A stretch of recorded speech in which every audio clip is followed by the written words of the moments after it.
నమస్తే, నా పేరు సౌమ్య. ఈ రోజు ఫైనాన్షియల్ ఫాస్ట్ ఫార్వర్డ్ కి స్వాగతం.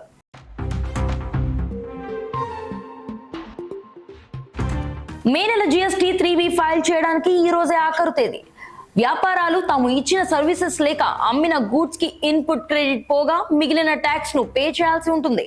పే చేయాల్సిన ట్యాక్స్ మొత్తం జీరో ఉన్నా కూడా తప్పనిసరిగా ఫైల్ చేయాల్సిందే. సకాలంలో ఫైల్ చేయని వారు పెనాల్టీ పే మరియు వడ్డీని కట్టాల్సి ఉంటుంది. మీ పేరున పార్సల్ వచ్చింది అని ఫేక్ ఇండియా పోస్ట్ SMS ల జోలికి పోవద్దు అని మరోసారి హెచ్చరించిన ప్రభుత్వం. అటువంటివి నకిలీ మెసేజ్ల ద్వారా మీ వ్యక్తిగత డేటాను దొంగతనం చేస్తున్నారని వెల్లడి. మీ పేరున్న పార్సల్ వచ్చింది, మీ అడ్రస్ పూర్తి కాలేదు, వెంటనే అప్డేట్ చేయండి మెసేజ్ తో స్కామ్ లింక్స్ పంపుతున్నారని హెచ్చరిక. ఆన్లైన్ గేమింగ్ పై 28% GST వేయడంతో అనేక మంది ఉద్యోగాలు కోల్పోయారని ఈవై నివేదిక. గేమింగ్ ఇండస్ట్రీలోనికి కొత్త పెట్టుబడులు రాకపోవడం కూడా అధిక GST రేట్ కి కారణమని వెల్లడి. సుమారు 1,00,000 ఉద్యోగాలు కల్పించిన ఇండస్ట్రీ ఈ రోజు నష్టపోవడానికి GST రూల్స్ కారణమని తేల్చిన నివేదిక. ఏప్రిల్ నెలలో 16 లక్షల మంది కొత్తగా ఎంప్లాయ్మెంట్ పొందారని వెల్లడి చేసిన లేబర్ మినిస్ట్రీ. ESIC డేటా ప్రకారం 25 ఏళ్ల లోపు వాళ్ళు 7.8 లక్షల మందికి ఎంప్లాయ్మెంట్ వచ్చిందని ప్రకటన. ఇదే డేటా ప్రకారం కొత్తగా 18,500 ఫార్మ్స్ రిజిస్టర్ అయ్యాయి. ఇదిలా ఉండగా 3.3 లక్షల మహిళలు ఉద్యోగాల్లో చేరారని వెల్లడి. RBI సకాలంలో తీసుకున్న నిర్ణయం వల్లనే అన్సెక్యూర్డ్ లోన్స్ తగ్గాయని చెప్పిన RBI governor. Global conference on financial resolution లో మాట్లాడుతూ అంత్య నిష్ఠూరం కన్నా ఆది నిష్ఠూరం మేలు అని భావించిన శక్తికంఠ దాస్. గత సంవత్సరం అన్సెక్యూర్డ్ లెండింగ్ కి రిస్క్ వెయిట్స్ ని పెంచి నియంత్రణ చేసిన RBI. నెంబర్ 6, 14 ఖరీఫ్ పంటలకు కనీస మద్దతు ధర ప్రకటించిన కేంద్రం. సకాలంలో మాన్సూన్ ప్రారంభం కాకపోవడం, అదే విధంగా అధిక ఆహార ద్రవ్యోల్బణం ఉన్న సందర్భంలో ఈ కనీస మద్దతు ధర బాగా ఉపయోగపడుతుందని భావిస్తున్న వర్గాలు, అదే రకంగా రైతులకు ఆదాయం పెంచే అవకాశం ఉందని భావిస్తున్న నిపుణులు. ఈ వారంలోనే ప్రధాన మంత్రి కిసాన్ నిధులు కూడా విడుదల చేశారనే విషయం తెలిసిందే. Hurun India future unicorn list లోంచి 25 కంపెనీలు డ్రాప్ అయ్యాయి.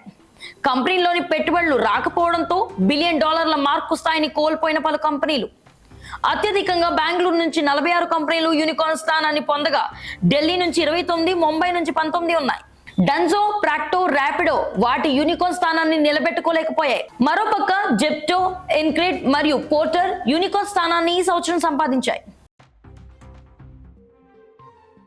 దిగ్గజ క్రిప్టో ఎక్స్చేంజ్ బినాన్స్ పై 18 కోట్ల పెనాల్టీ విధించిన ఫైనాన్షియల్ ఇంటెలిజెన్స్ యూనిట్. బినాన్స్ సంస్థ యాంటీ మనీ లాండరింగ్ రూల్స్ ను తుంగలోనికి తొక్కుతూ నిబంధనలను పాటించలేదు అని చెప్పిన FIU.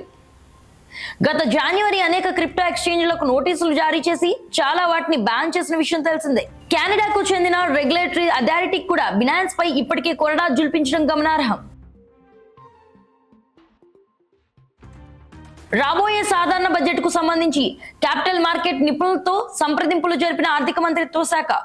ఈ సమావేశంలో కేంద్ర ఆర్థిక మంత్రితో పాటు సంబంధిత శాఖ అధికారులు కూడా పాల్గొన్నారు. ముఖ్య stock markets, mutual funds, insurance, pension funds రంగ నిపుణులతో సమాలోచనలు జరిపారు అని సామాజిక ప్రసార మాధ్యమం X లో వెల్లడి.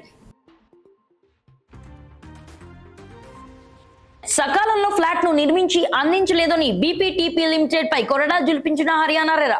అసలుపై వడ్డీతో పాటు పెరిగిన బిల్డప్ ఏరియా బెనిఫిట్ ను కూడా కస్టమర్ కి ఇవ్వాలని ఆదేశాలు జారీ చేసిన రియల్ ఎస్టేట్ రెగ్యులేటర్.